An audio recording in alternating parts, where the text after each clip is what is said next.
आपने रामायण में अनगिनत पात्र पढ़े होंगे या देखे होंगे, लेकिन वेदवती के बारे में अधिक विस्तार से कहीं लिखा नहीं गया है और ना ही दिखाया गया है। वेदवती रामायण का वह पात्र है जिसके बिना राम रावण का युद्ध नहीं हो सकता है और राम मर्यादा पुरुषोत्तम श्री राम नहीं कहलाएंगे।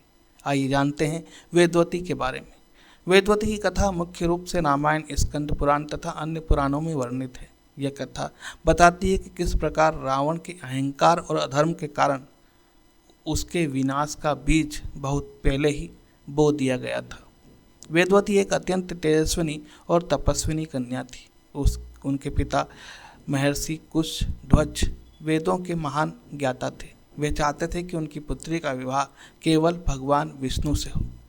वेदवती बचपन से ही भगवान विष्णु को अपना पति मानती थी। जब अनेक देवता, गंधर्व और राजा उनसे विवाह का प्रस्ताव लेकर आए, तब उनके पिता ने सभी प्रस्ताव अस्वीकार कर दिए। एक असुर राजा शंभु ने क्रोधित होकर वेदवती के पिता की हत्या कर दी।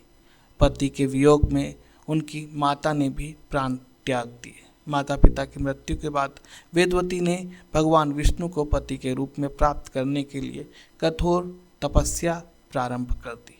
उसी समय एक दिन लंका का राजा रावण अपने पुष्पक विमान से आकाश मार्ग से जा रहा था। उसकी दृष्टि हिमालय के वन में तपस्या करती हुई वेदवती पे पड़ी।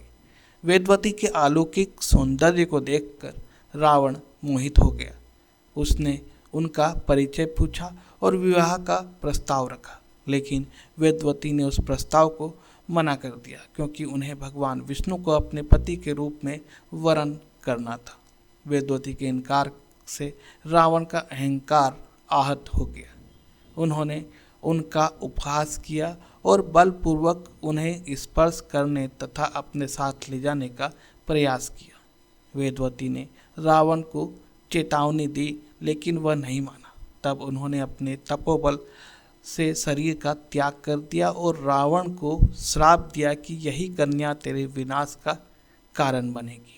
और वही वेदवती सीता के रूप में अवतरित हुई और माता सीता की वजह से ही रावण के साम्राज्य का विनाश हुआ। इस कहानी से हमें यह शिक्षा मिलती है कि किसी को इतना परेशान नहीं करना चाहिए कि वह आपके विनाश का कारण बने। धन्यवाद।